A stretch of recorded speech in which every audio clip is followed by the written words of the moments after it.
Jaya Radha Madhava Punya Vihari.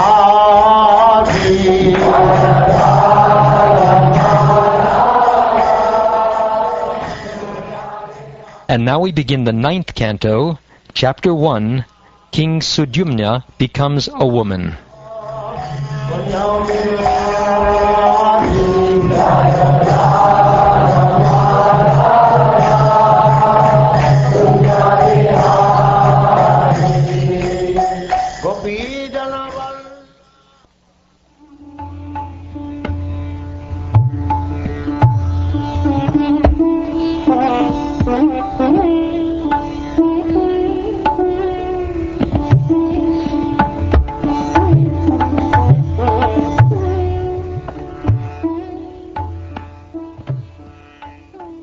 King Pariksit said, "My lord, Shukdev Goswami, you have elaborately described all the periods of the various Manus, and within those periods, the wonderful activities of the Supreme Personality of Godhead, who has unlimited potency. I am fortunate to have heard all of this from you. Satyavrata, the saintly king of Dravida Desha, who received spiritual knowledge at the end of the last millennium by the grace of the Supreme, later became Vaivasvata Manu, the son of Vivasvan, in the next Manvantara, or period of Manu. I have received this knowledge from you. I also understand that such kings as Ikshvaku were his sons, as you have already explained.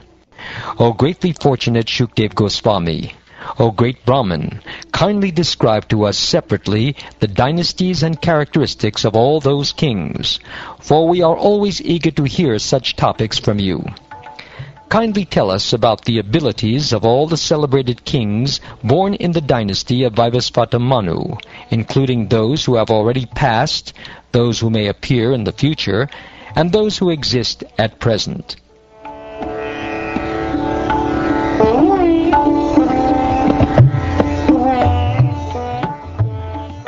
Sutta Goswami said, "When Shukdev Goswami, the greatest knower of religious principles, was thus requested by Maharaj Pariksit in the assembly of all the scholars learned in Vedic knowledge, he then proceeded to speak.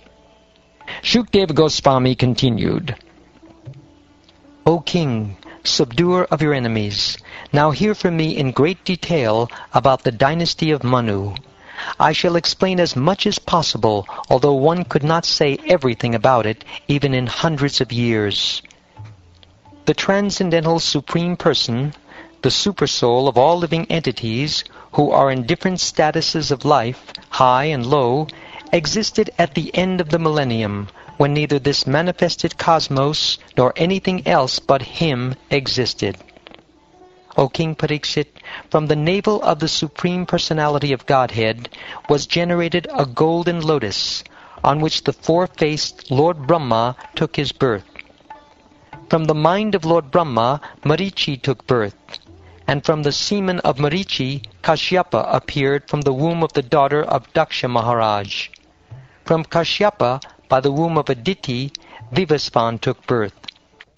O King, best of the Bharat dynasty, from Vivasvan, by the womb of Samgya, Shradadeva Manu was born.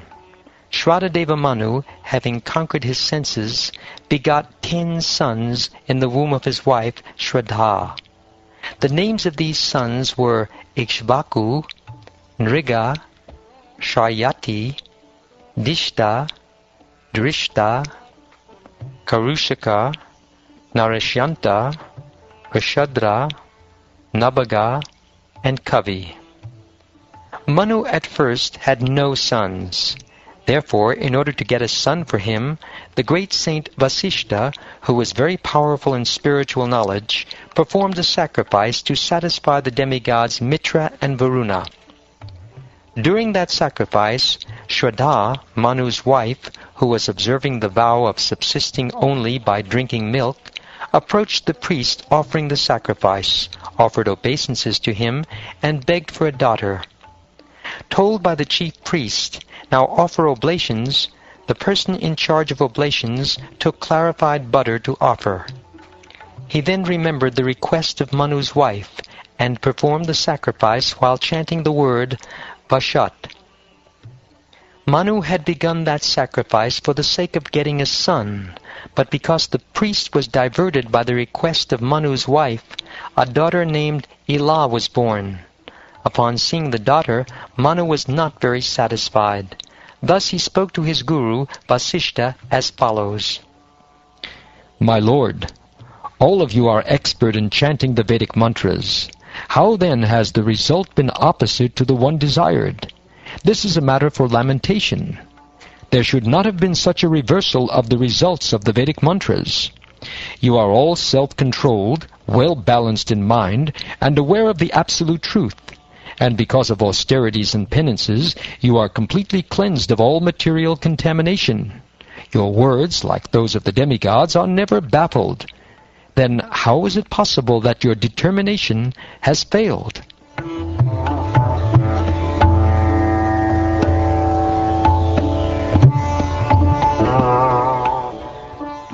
The most powerful great-grandfather, Vasishta, after hearing these words of Manu, understood the discrepancy on the part of the priest.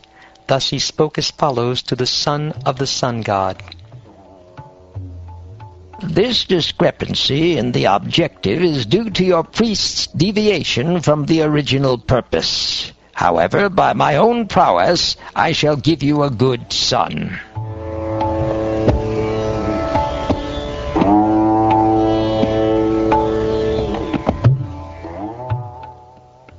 O King Parikshit, after the most famous and powerful Vasishta made this decision, he offered prayers to the Supreme Person, Vishnu, to transform Ila into a male.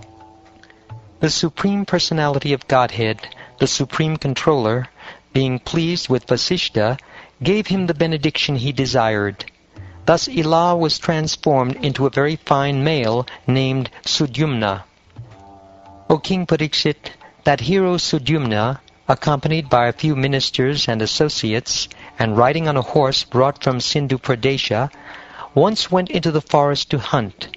He wore armor and was decorated with bows and arrows, and he was very beautiful. While following the animals and killing them, he reached the northern part of the forest. There in the north, at the bottom of Mount Meru, is a forest known as Sukumara, where Lord Shiva always enjoys with Uma. Sudyumna entered that forest. O King Parikshit, as soon as Sudyumna, who was expert in subduing enemies, entered the forest, he saw himself transformed into a female, and his horse transformed into a mare. When his followers also saw their identities transformed and their sex reversed, they were all very morose and just looked at one another.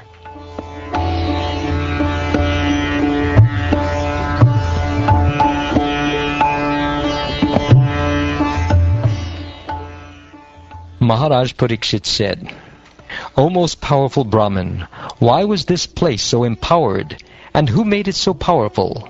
Kindly answer this question, for I am very eager to hear about this. Great saintly persons who strictly observed the spiritual rules and regulations, and whose own effulgence dissipated all the darkness of all directions, once came to see Lord Shiva in that forest.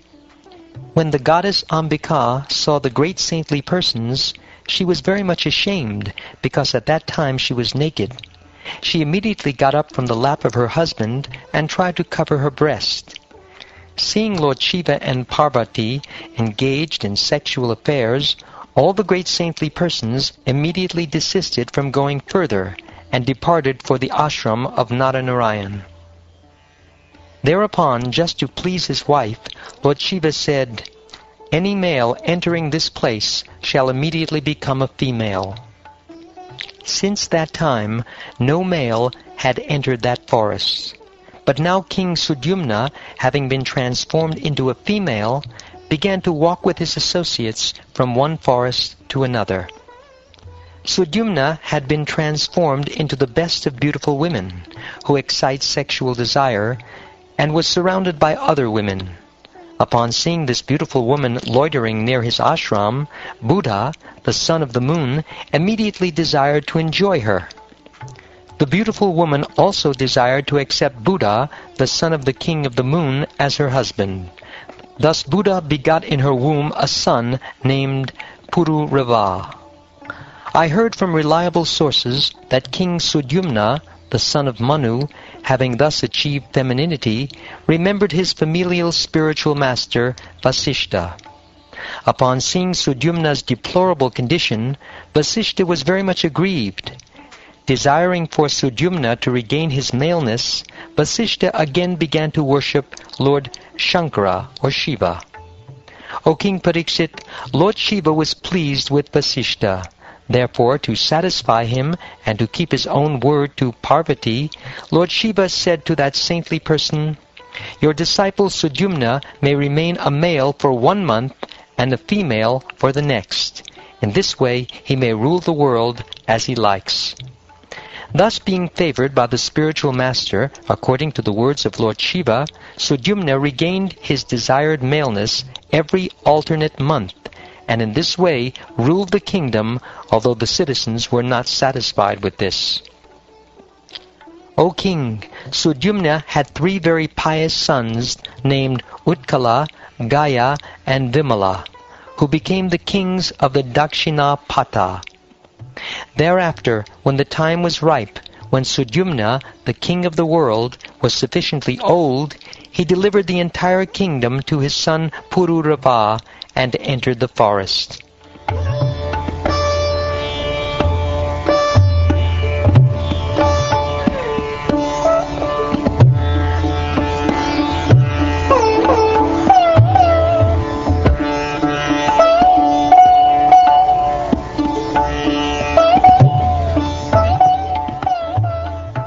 Thus ends the first chapter of the 9th canto of the Srimad Bhagavatam, entitled King Sudyumna Becomes a Woman.